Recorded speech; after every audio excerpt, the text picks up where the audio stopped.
Okay, I think we're ready to get started. So, Stacy, if you want to start the presentation, thanks. Fantastic, fantastic. So I just want to introduce myself.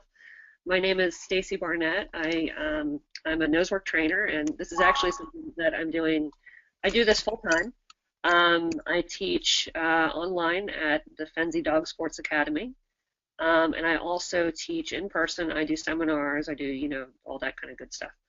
Um, Nosework is my passion, and I think that will probably come out in the presentation. But I just want to kind of mention that this is what I live and breathe. Um, it's something that because it's my dog's passion, it's turned into my passion, and it's just anyway. It's the most amazing sport. A little bit about nosework itself, because I think there might be some folks on the line that aren't as familiar with nosework. Nosework is training the dog using similar methods to how you might train a drug detection dog to search out an essential oil. And we just put this essential oil, we have it on Q-tips, and we're hiding the Q-tips. So the dogs are looking for hides. We call those hides. And in competition, they compete in different elements or different searches that could be in buildings, outside of buildings, in exteriors. It could be around vehicles. You could be searching luggage, that sort of thing. It's meant to simulate real world. However, the sport itself is very reactive dog friendly, especially in the case of the National Association of Canine Scent Work in the U.S. Dogs are searching. They search by themselves, meaning there are no other dogs around. So it's really a wonderful sport for reactive dogs. Um, what I'm going to talk about today, though, is basically the behavioral benefits of doing this. And I'm going to get into a little bit about a couple of my own dogs and tell you a little bit about their stories because their stories are pretty amazing. And let's go ahead and move into the discussion topics. And please interrupt me if Suzanne, if if I've missed something or anything like that. Okay, we'll do. Um, okay, thank you. So discussion topics. What I want to talk about is first of all the equipment, and I don't mean the harness. What I mean is the olfactory equipment, our dog's nose. Then I want to get into something that I call the foundational training pyramid, which I'll kind of give you guys a little bit of insight in terms of, my philosophies and how I structure my training, because it's all based upon a philosophy framework. And then we'll do some case studies.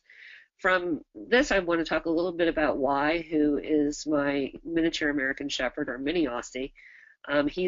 He was, and I use the word was, he was quite reactive, and he's a timid dog as well. And then we'll talk about Judd, who had the nickname Fragile Little Flower. And then we'll talk a little bit about how to actually achieve these results in using nosework. So if that sounds good, we'll go ahead and move on. So the equipment, this is Judd.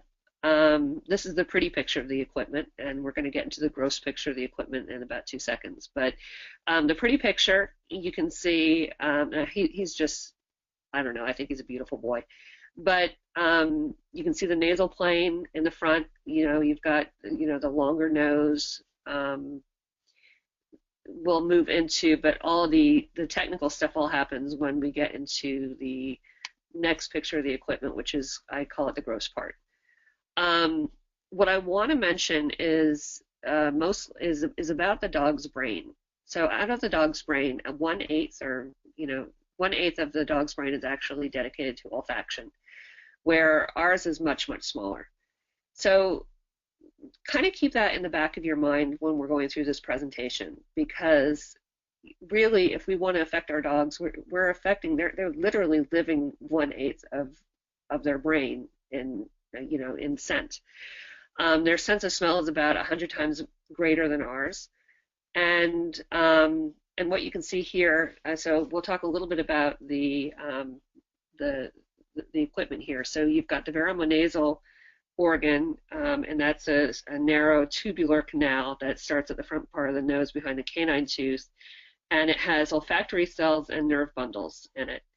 The turbinates, those are the bony ridges that are covered by mucous membranes. What the purpose is that they slow down air movement um, by sticking out into the nasal chamber. There's maxillary turbinates and ethmotor, hard to pronounce, ethmotor, ethmoturbinates, sorry about that. So the maxillary turbinates and the ethmoturbinates, and those are just different parts of the turbinates as the air passes through the dog's nose. The dogs, those are, that it slows down the air so that the olfactory cells that are within those turbinates can respond to the scent. But what I really want to talk about, and this is probably the most important part, is that olfaction is actually routed through the limbic system. It goes through the hippocampus and the amygdala. The other senses do not.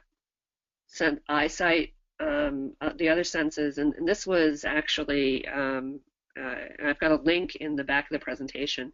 This was in a Psychology Today magazine, or a Psychology Today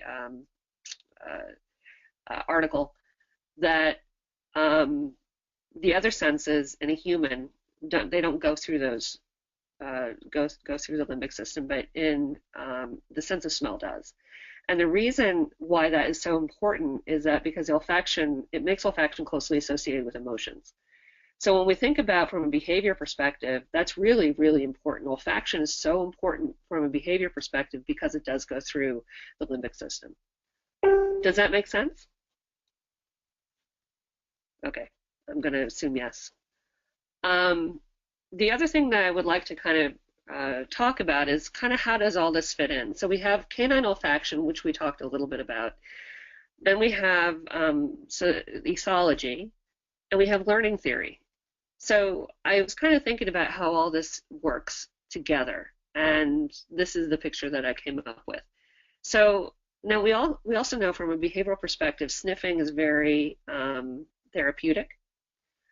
We also know that we can use sniffing to help help dog behavior. Then we also have learning theory. So between ethology and learning theory, you have applied behavior. Now, interestingly, what I've noticed is a lot of times when we're teaching nosework skill training, we're really looking at it from the learning theory and the canine olfaction. But there's a piece of it that crosses over into ethology, and that's the understanding understanding the confidence and motivation parts of nosework. So, you know, I think of nosework as being a pyramid, and this is what we're going to get into in the next slide. I think of it as a pyramid, and this is my framework. This is I base everything off of this. This is my entire method of training nosework. Now, interestingly, I think you could probably apply this to other sports. But the very bottom of the pyramid, the most important thing is confidence.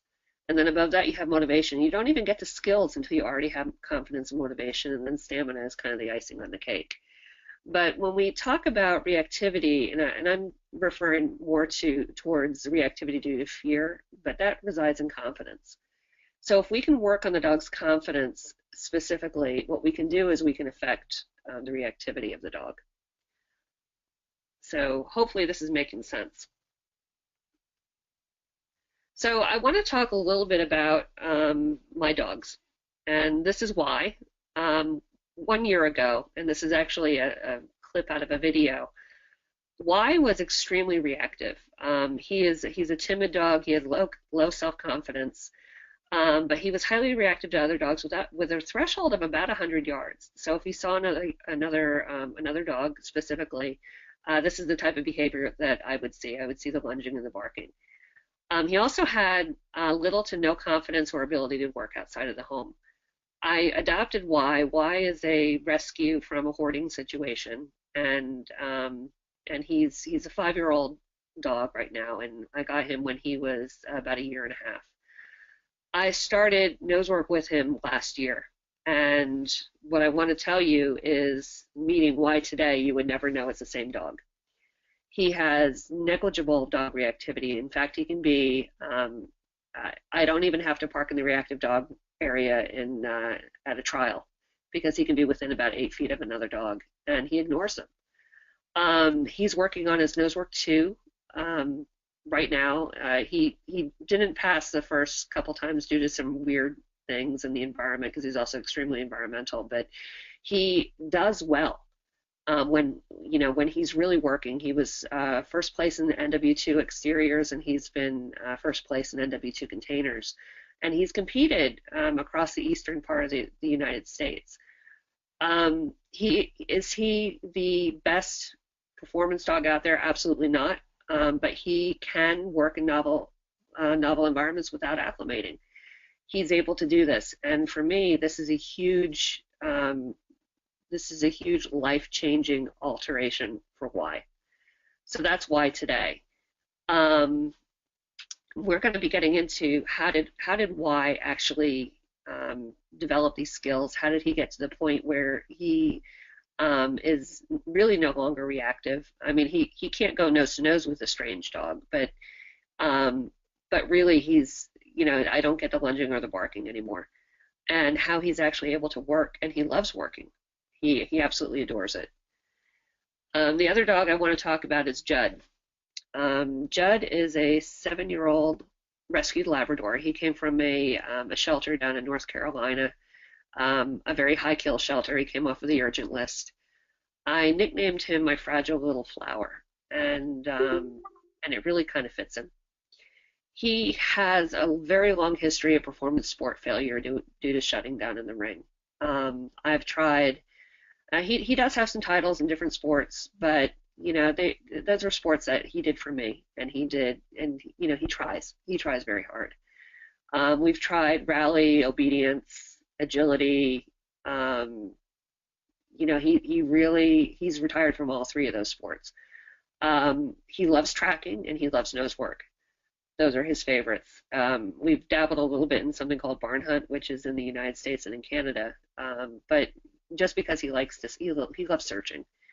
But he had a lot of, he would shut down the ring. He's a very, low confidence, another low confidence dog who stresses down. So he really, he was my fragile little flower.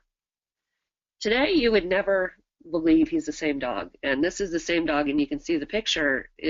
I think in the search, I actually overheard the judge say, "Wow," after the search. He was the second dog in the United States to achieve the Elite Division III title, which is currently the highest title ever awarded to a nosework dog in the United States. He's also ranked in the top 40 dogs in the U.S. in nosework currently. And he has amazing drive and confidence in this sport. I've trialed him under some really tough situations. There was one trial, an NW3 trial that I competed in, and it happened to be that the location was near West Point in New York, and they were doing maneuvers. There was heavy artillery fire, and you could feel it in your chest, and you can feel the concussion in your chest. And he searched through that. This is my dog that lacked confidence, and he is a rock star. And this is the dog that really got me so passionate about the sport that now I do this full time. He's my heart and soul. So how did they transform? So this is where we get into the real meat of what I want to talk about. They learn nosework at home. They do go to classes, but they learn the skills at home. They learn the skills in a very quiet environment, and in an environment where they were very confident and they knew, that they were safe. I did very careful introduction to searching away from home. I think these two things are actually really important for dogs that have severe reactivity or severe confidence issues.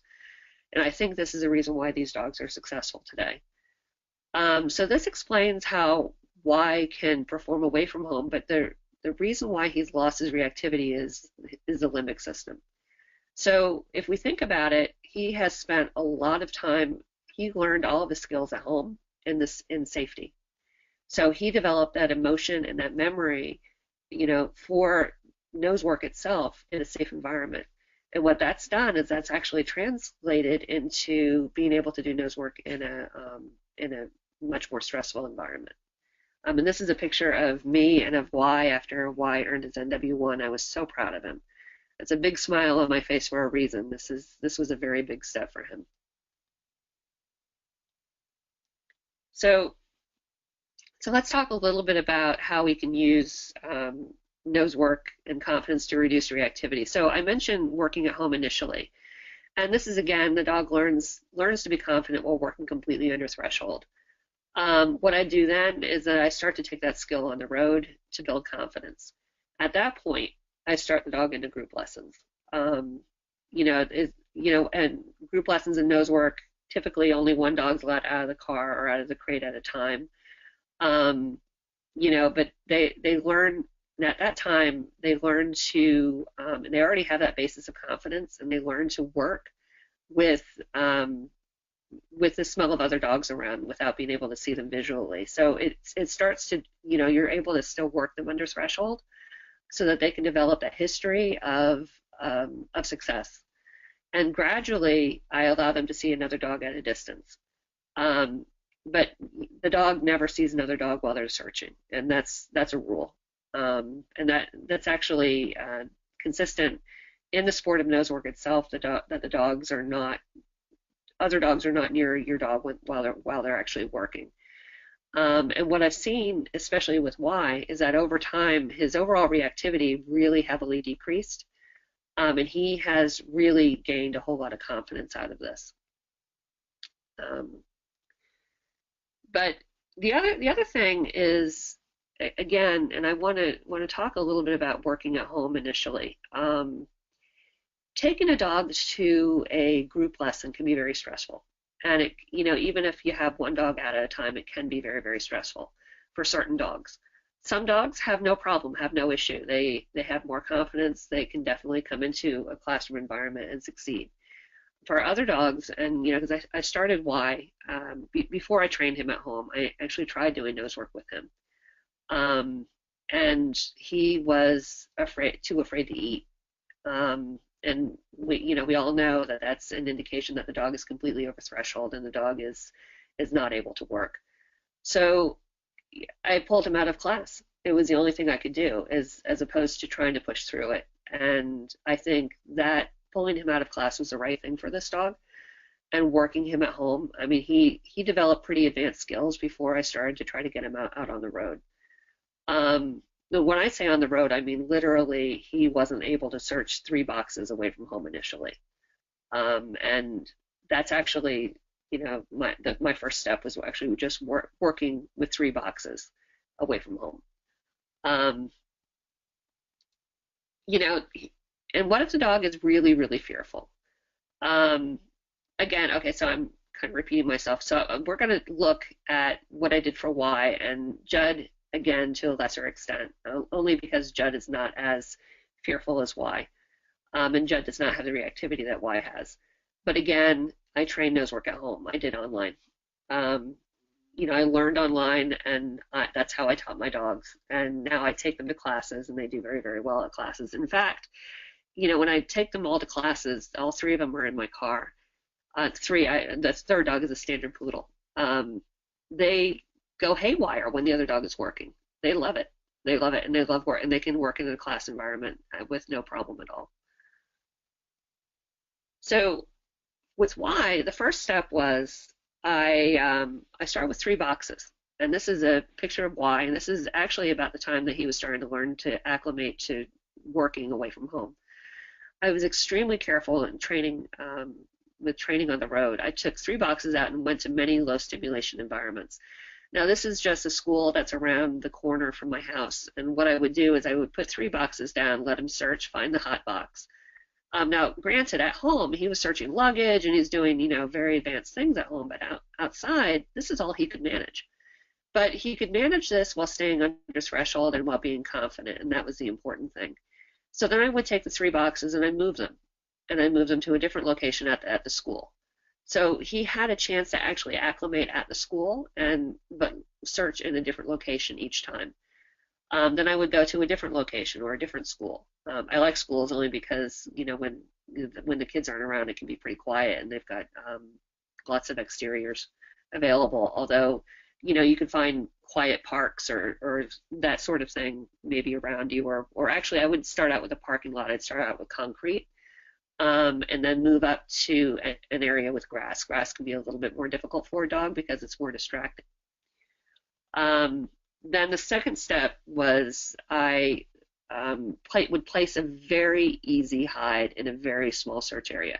When I mean a small search area, I mean like 8 feet by 8 feet, and I'd place the hide so that it was so visible that the dog barely had to search.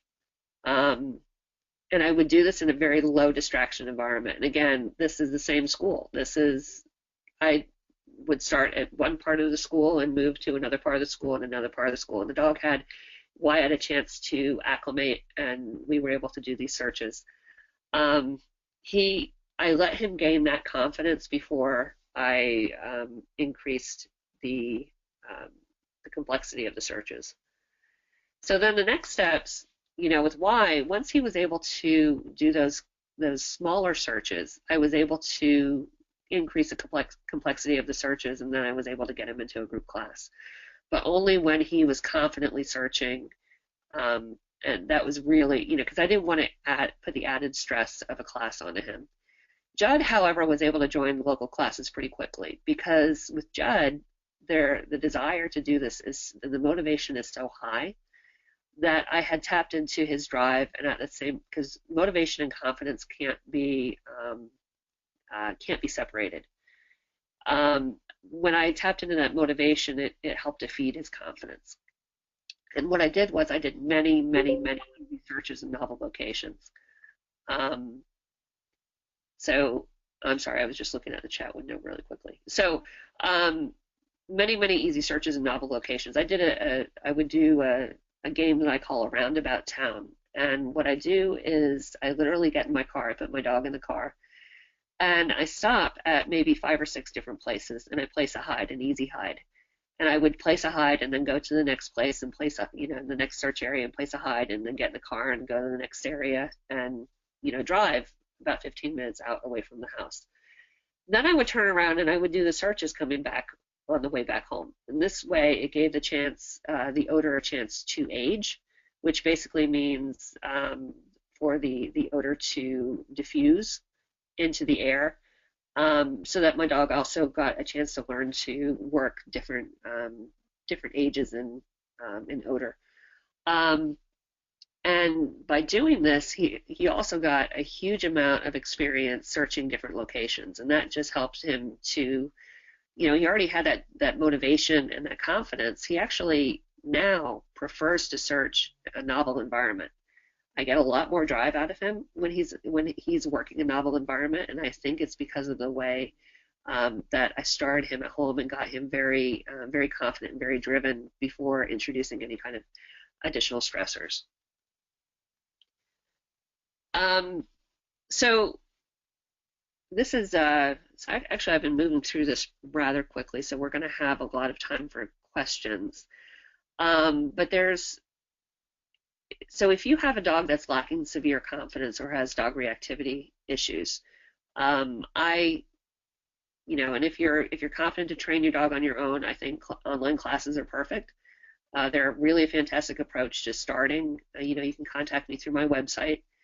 But if you do prefer live instruction, my suggestion is that you find a good instructor who can work with you and demonstrate. And I use the word demonstrate very thoughtfully, to demonstrate the initial steps to you in a private lesson. I don't necessarily know that taking your dog to a new location and trying to do a private would really help the dog, but if you can actually get a trainer out to your house and demonstrate the steps, or if you go to a trainer and they can demonstrate the steps with a different dog, I'm talking about a dog with severe confidence issues, so that you can work that on your own, but you really have to do your homework.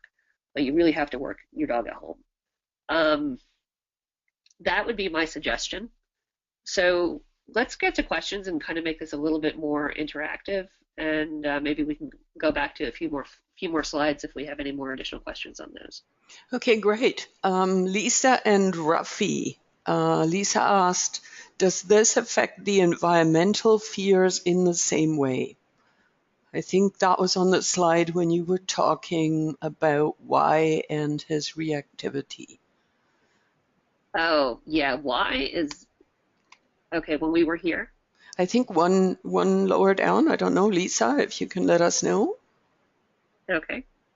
So, yeah, Lisa, that would be great if you could expand on that a little bit. I mean, he definitely is environmentally conscious. Now, I know Lisa, and I know her dog. Lisa has actually done some classes with me online, and I know Ruffy. Ruffy lacks confidence, and I would definitely, we were doing a lot of work at home and everything, and I think that's going to be the right uh, the right path with Ruffy. Okay, great. Yes, it does I have affect. a question from Angela Pittman. Are there any essential oils you would not use, or are there any you would prefer to use? If so, why? I did mention that every organization uses a predetermined set of essential oils, so you cannot really Yes, choose. But go ahead, please. yes, and the organizations actually chose the oils based upon they wanted oils that were easy to acquire and inexpensive, but that were not necessarily something that you would come across very much in your everyday. So we use birch oil, anise, and clove. Um, so I'm actually very careful about, if I have essential oils in my house that, for my own enjoyment, that they don't have any of those three elements in them. Okay, and also Brigitte Barton asked, what sort of scents do you use inside the boxes? Oh, well, we use the same odors, the same So odors. So it's yeah, so it would be birch, birch. anise, or clove. Um, different different countries use different odors. Canada is slightly different. Canada is pine, wintergreen, and red thyme. And so they use slightly different odors, but it really doesn't matter as long as you find something that's going to work. If the dog is going to be a competition dog, I would use those odors as opposed to other odors. So One thing if you're to keep in mind, drinking a lot of peppermint tea, can you use peppermint oil? I probably would not because you would have the tea around. Hmm. So The, that's to think about what odors you have on a regular basis around your home. exactly, and if you've got that odor on a regular basis around your home, you're really just going to drive your dog nuts. you know. So, um, with the competition dog, with these oils, I keep them very separate from. I keep them in my away from my dogs. Again, I don't want them feeling like they're gonna search all the time. Um, yeah, so those are the three odors that my dogs are on. Okay. So I have a question from Sharon. I have a very reactive Chihuahua that we fostered for a year and then adopted due to reactivity. We have a lot of issues at home with our other four dogs. Did you have any issues in your home environment that improved? I honestly don't have issues between my dogs, so I want to just kind of state it that way. My dogs actually get along quite well together. The reactivity that Y exhibits with strange dogs is due to fear. There's a little bit of fear aggression there. He's just basically a fearful dog. So in order to address the reactivity, we're actually addressing the confidence and the fear side of it. So my guess is, you would have to, depending upon the source of that aggression is, again, I'm not a behaviorist, but, I would look at the source of that aggression and see if it's going to be, although I think Nosework would benefit every dog, but I don't I can't say whether or not it would help the situation between the dogs. Okay. When you drive around the area, and this is from Carol Tyndall, do you leave the dog in the car while you place the hides, and then the dog searches on the reverse part of the journey only? Could the hides be interfered with while away from the location as it is not monitored? Um, I guess, but usually they're hidden well enough that I don't think they're going to be found. And I try to go to places that are not heavily populated if I can.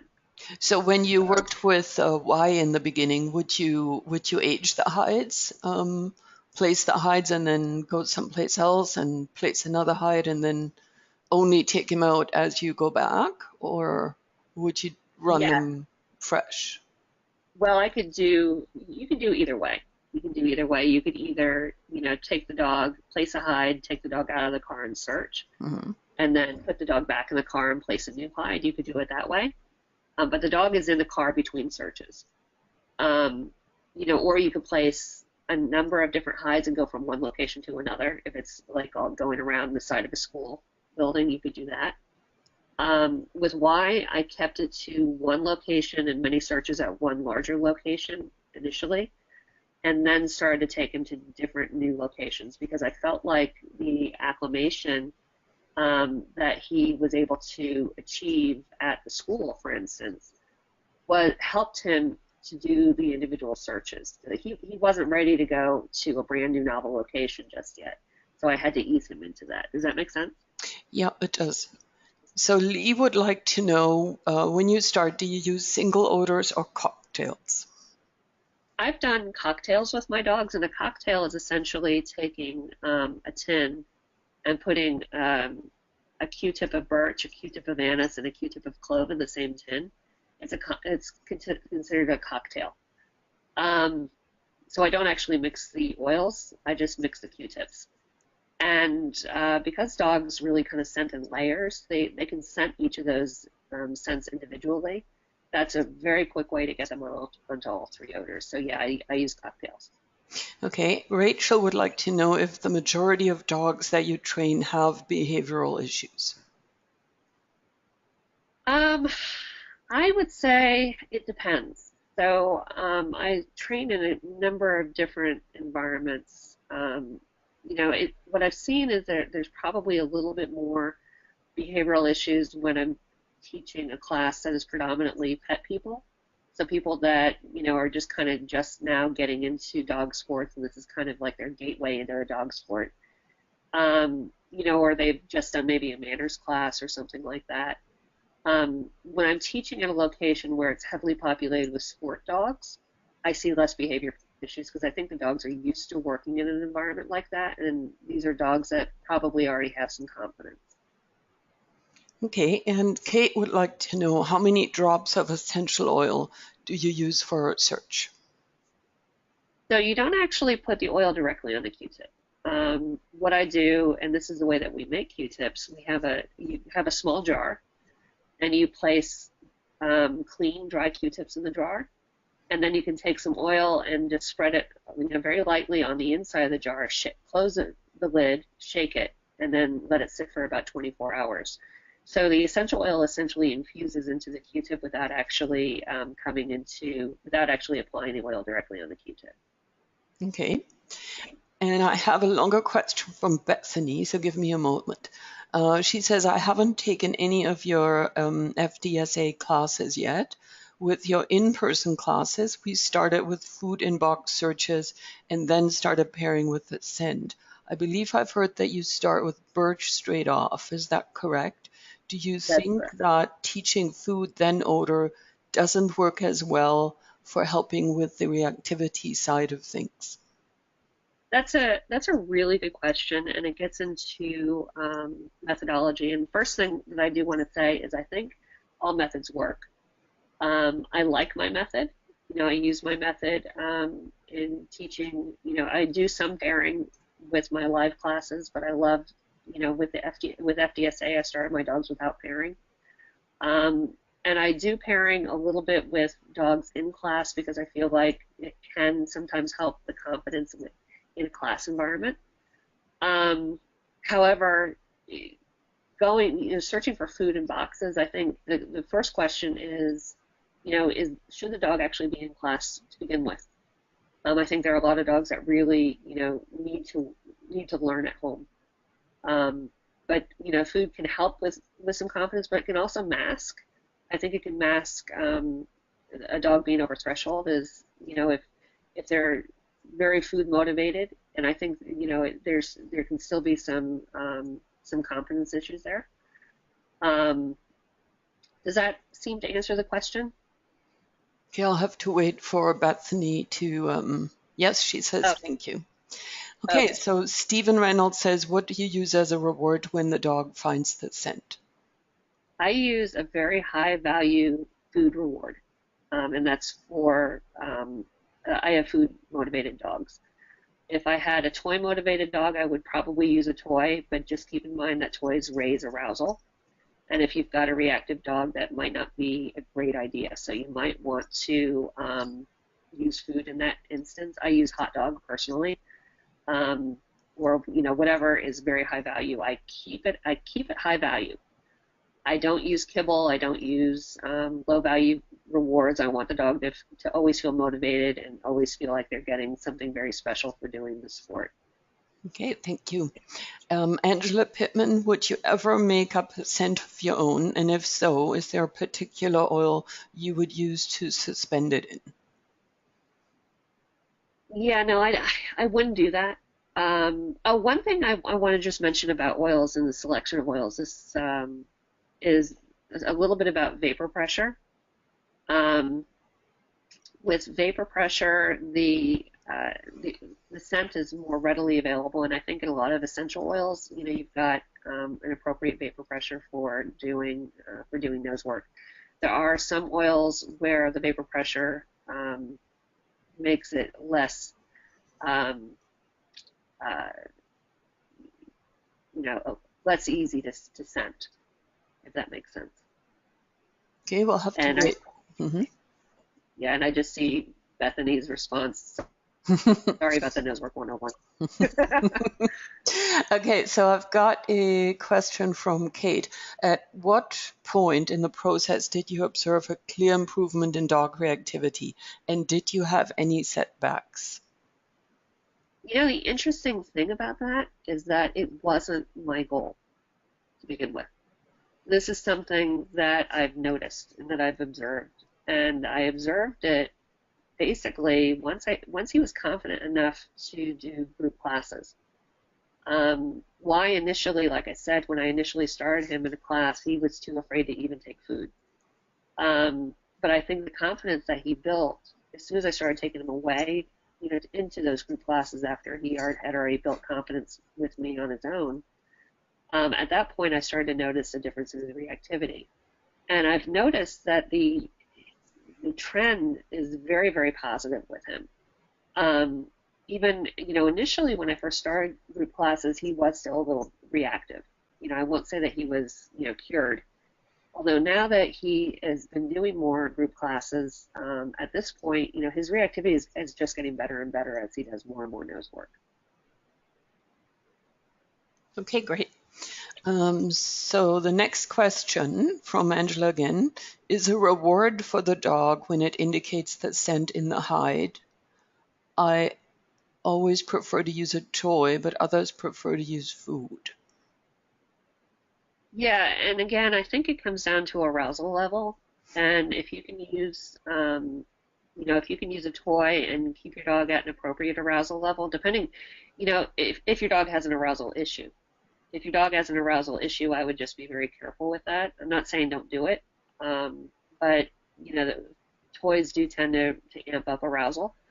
And again, you can have, there's the performance curve where the higher the arousal, the better performance you're going to get to a point. And then at that point, once your arousal starts to increase even more, what that does is it decreases performance. So it looks like a bell-shaped curve. Um, it's kind of like an arousal. Um, it's an arousal balance. So um, I would be very careful with that if you're talking about a dog that is reactive. But if the dog is literally has no motivation for food, then you really don't have a choice, and you are going to have to go with a toy. So I have a question from Natalie. When you are out working, walking with a reactive dog, are there any specific nose work techniques you would use if your dog notices or reacts to another dog? So I don't know if this is going to be a very popular answer or not. I don't walk my dogs around if they're reactive. I just don't do it because what I feel like, and again, I'm not a behaviorist, but I feel like it sets them up a little bit, and I don't want to have that history of going over threshold. Um, I do have with Joey. Now, Joey is reactive, but he is an over-arousal reactive dog. And his reactivity, and I didn't really talk about Joey very much in this presentation, but I can now. Joey is competing at the NW3 level, and he had some motivation issues, so I had to actually learn how to teach motivation to get him to do nose work, and now he loves it. But he was also, a type of dog, he's very, very reactive, and he gets over-aroused very easily. However, with trialing and with taking him to new places, I've noticed that reactivity is actually getting better and better as well. So, I credit nose work. I credit nose work. It's just been amazing. So what you're saying is you're keeping your dogs out of any situation where they may react and practice the behavior, instead focusing on the nose work. Exactly. And then what I'm getting is a side benefit. I'm getting the side benefit of the reduced reactivity. When I have my dogs out in public, I manage them. You can manage with food. I do manage. So I'm working the reactivity through a very the sport is very therapeutic. So by working the therapeutic sport and then managing on the back end, I'm able to not have to manage as much, if that makes sense. Mm-hmm. So I have a question from Sweden, David. Do you use any special collar or harness or indicator for the dog that now is the time to do the nose work? Yes, I do. They each have a nose work harness. So they have a harness that's dedicated specifically to doing nose work. And they all have positive conditioned emotional response to putting their harness on. They get very excited. And it's another clue into them that they're going to be working and that they're going to get to do nose work. Yes, absolutely. Lisa and Ruffy are rephrasing their question. She says, I guess a better way to ask what I was wondering is, have you seen the same results with environmental fears in general decreasing due to nose work? Oh, yes, absolutely. And when I talk about Y's confidence, I'm actually referring to his environmental fears. He doesn't have, the same issues that Ruffy has, but he is afraid of the environment. I have noticed an improvement. Is he perfect? No, he's not. We did an NW2 where he was doing beautifully. He won containers. Then we were at a firehouse, and it was a working firehouse, and the alarm sounded off. And he had to do his vehicle search right after that, and he had a meltdown, and he couldn't do it. So, is it a cure? I think eventually, but it takes time. It takes time. And I have a note from Carla talking about arousal level and time. Toys take more time in a trial to give a reward to the dog? Question mark. So I think what she's saying is it's quicker with food, and nose work trials are timed events. Yes, that is correct. Sorry, I'm just getting an auto update in Microsoft. There we go. Yeah, that's definitely a drawback to using a toy in a nose work competition, because what you'll have as you move up the levels is you have multiple hides, and these are timed competitions. So it takes time to play with the dog and then take the toy away and get the dog refocused on searching rather than what I do is I practice fast feeding. I mean, I'm literally shoving a piece of hot dog in their mouth and then we move on to the next hide. I have another question from Kate Kalamata, a follow-up question. And she knows every dog is different. What was the time frame of his training? How long did you spend on individual work before going out? So every dog is different. And so I'll give you an example of these two dogs. With Judd, it only took him maybe 6 weeks. He had already had experience performing, even though he had difficulty in performing in other sports, but he did already have positive experiences with scent work. He had already been trained in tracking and already had a TD, the tracking dog title. So he already had a positive association with scent work. So it went very, very quickly with Judd, and he has a lot of natural ability for this. So he caught on very quickly, and we went from starting the sport to doing his odor recognition tests in about 6 weeks, and then he was able to trial not too long after that. Although I waited about a year to trial him, and then he moved up the levels very quickly. But I wasn't really doing a whole lot of nose work at that point, so I don't want to make it sound like I was training for a year before then. He had some cramming initially right before his first trial. With Y, I spent probably a good 6 months on my own working with him to get him to the point where he could go into a group class. That took about 6 months. Okay, I have a longer question from Laurie. Can you clarify what you said about introducing a dog to scent? If beginning with containers, would I use birch, anise, and clove together without food? If so, then I would reward my dog for sniffing the correct container.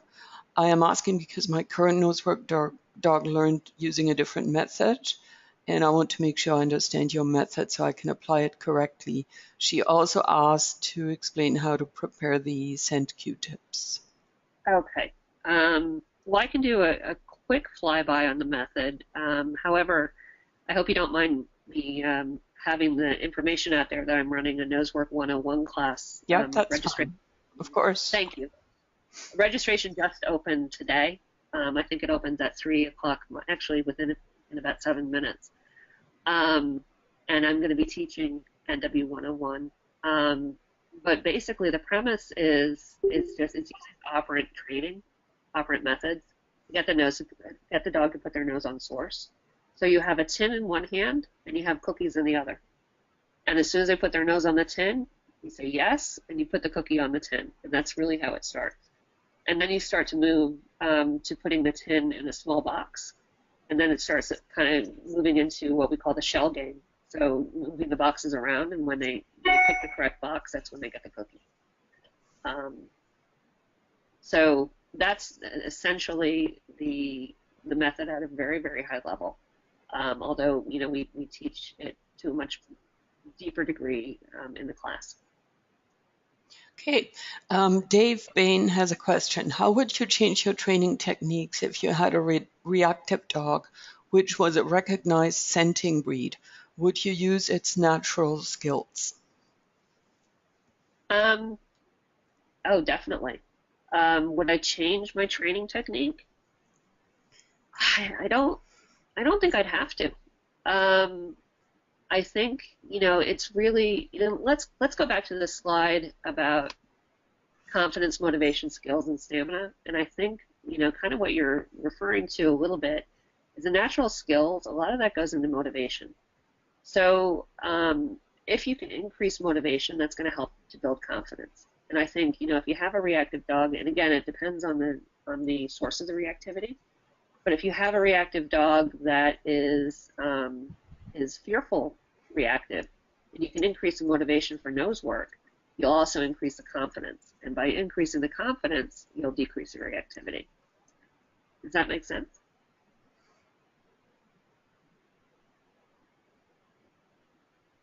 Okay, we'll have to wait for Dave, sorry, to answer that. I have a question. You mentioned that your dogs go to the training together in the same car.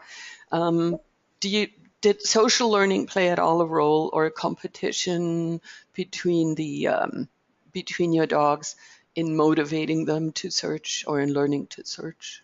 Yeah, I'm sure it does. I'm sure it does.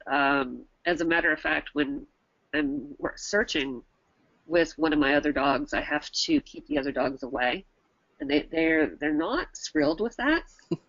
Uh, Judd has to be in a crate without a crate pad, or he'll eat it. I've baby gated him upstairs, and I've come up and I've had holes in my sweatshirts and holes in the blankets, and he gets very, very upset when another dog is searching. They all want their own odor. So how does that affect their ability to focus? Um, I think again it goes back to that arousal curve, right? Mhm. So they're not so aroused that they can't search. However, that I think it does increase the arousal and it increases the performance. So that's where that motivation comes back in to play. I think it helps to increase that motivation. So you'd Um, have to see, looking at your dogs, how they react. If they can't come down enough, then you may want to set it up so that that dog goes first, maybe. exactly. I mean, you really have to learn to observe your dog's arousal state. Um, I find arousal to be the number one biggest issue that I have from a reactivity perspective. So I'm always consciously looking at my dog's arousal state. You know, is my dog at the optimum state of arousal? Is my dog slightly under? Is my dog way under? Is my dog over? And you know, and I learn to manipulate those arousal states to get the best performance out of the dog and to keep the dog in the right state of mind. So for the behaviorists that are teaching other people who have difficult dogs, what sort of the kind of program they would put a dog owner on? How long would it take? How many lessons should they plan for? Would they be able to get help from you with developing a plan, the I training side? I would be very open to that. Um, I think it's going to depend on the dog. You know, it's again, every dog is an individual. If you have like so for instance, let's go back to a scenting breed, a dog that's very motivated for odor. And if you have a handler or an owner that is very, very motivated and is going to do their homework, you're going to see less. You know, you're not going to have to take as many sessions. And how long Um, does it take people to clue into the different body language that they need to be able to learn and observe and so react to? that that can take a while. That probably takes the longest part of, you know, when I teach nose work, that's what I'm teaching mostly. I'm teaching how to read your dog. Um, you know, with a lot of the videos, especially online, they might be a video just of the dog. So a lot of my comments would be on how to place the best hides, how to read the dog. That's really the um, the root of the sport. So it really, you know, it takes some time. Well, it should then really help the owner to assess their dog if they go on walks to see if there's a change in emotion and in arousal, right? And Absolutely. right, they can learn it in an environment where they're feeling safe, the dog feels safe, and they're not the owner of the reactive dog, they're the owner of the amazing nosework dog. So I think that Exactly. would make And a how we perceive our dog makes such a difference. Um, you know, I kind of made a statement that I called Joey. I used to nickname him the freeloader because he was basically the reactive dog that lived at home and didn't do anything. And it tarnished my relationship with this dog. Um, I decided, you know, when I started teaching at Fenzi Dog Sports Academy, that I was going to train Joey in nose work. And because if I couldn't train Joey in nose work, I had no business teaching. And that was kind of my thought. So I trained him in nose work, and I had to get a little creative because he's not very food motivated and he's not very toy motivated. So I had to work on the motivation aspect of it. But as soon as I was able to create an association of fun with Nosework, he decided he really liked it. And my relationship with him has changed. So we really have to be careful when we color our dogs. So having that superstar at home, I think just helps that relationship and helps us to really think about our dogs in a different manner. Yeah, and I think it's amazing when you go to nosework trials, you see so many pet dogs out there, and they do brilliantly. I mean, they kick Yeah, butt, you know, yeah, and, do. and it's really great to see. So you mustn't think that you need to have a hunting dog or a shepherd. I'm running along here. I should give you people's questions. I'm sorry about that. Um, Lee Hartfield, back to the harness question. I have a dog who has to be walked in a harness due to a previous neck injury. Do you recommend changing harnesses for nose work? Yes, I would recommend having a harness specifically for nose work. Um, I actually have a student in Poland who has a dog with a cervical issue. The dog can only be on a harness. So, so he's got a special nose work harness. And I have another question from Kate. Have you ever come across a dog who's just not fit for nose work, or do you think it's a skill all dogs can learn to some degree? I haven't yet found a dog that doesn't love it, to be honest with you. Again, it goes back to if we think about the portion of the dog's brain that's dedicated to olfaction, it's an eighth of their brain. That's an eighth of every breed. It's an eighth of a Boston Terrier, and an eighth of a German Shepherd, an eighth of a Labrador, an eighth of a Chihuahua. They can all do it. The essential oils that we use are pretty easy to smell. So although some dogs are going to have an advantage, their olfaction is going to be a little bit better. Every dog can scent, unless they actually physically can't scent because their nose has been damaged in some manner. I have another question from Sharon. We use our harness for fly balls, so she's not sure how they could identify the difference in the harness for each sport, that it would feel different, I think. How could she make sure? I'm a different type of harness. So if I was going to do tracking, for instance, I use like a Y-shaped harness, and when I use nose work, it's more of like it's just shaped different. I think we have to give our dogs a little bit of a little bit of I hate to, I want to keep this positive, but a little bit of credit because they can sense the difference between the harnesses. They'll know which one is smells different because of their different brands. So as long as you have a different brand, they're going to know, well, this one smells like nylon, this one smells like neoprene, this one smells like, and they can tell the difference between those. And that's really part of the amazing part of their olfaction is that they're able to do that. And they're wonderful associative learners. So they can learn that that certain smell of that certain harness means that they're going to get to go do nose work. Does that make sense? I'm just waiting for Sharon to answer, and she says, yes, thank you. So I'd be remiss in not noting that quite a few people have had to leave. They said they loved the webinar. There's quite a number of people that are looking forward to seeing you in class or seeing you online in class. Fantastic. I think we are done with questions. And I think we are, just 5 minutes over. Okay, so Stacy, thank you very much. This was a very interesting webinar indeed. And we look forward to maybe having a follow-up at some point. That sounds wonderful. That Okay, sounds wonderful. thank you. Thank you so much. Thanks a lot. Bye. Okay, we Bye. will close the webinar now and see everybody. Thank you.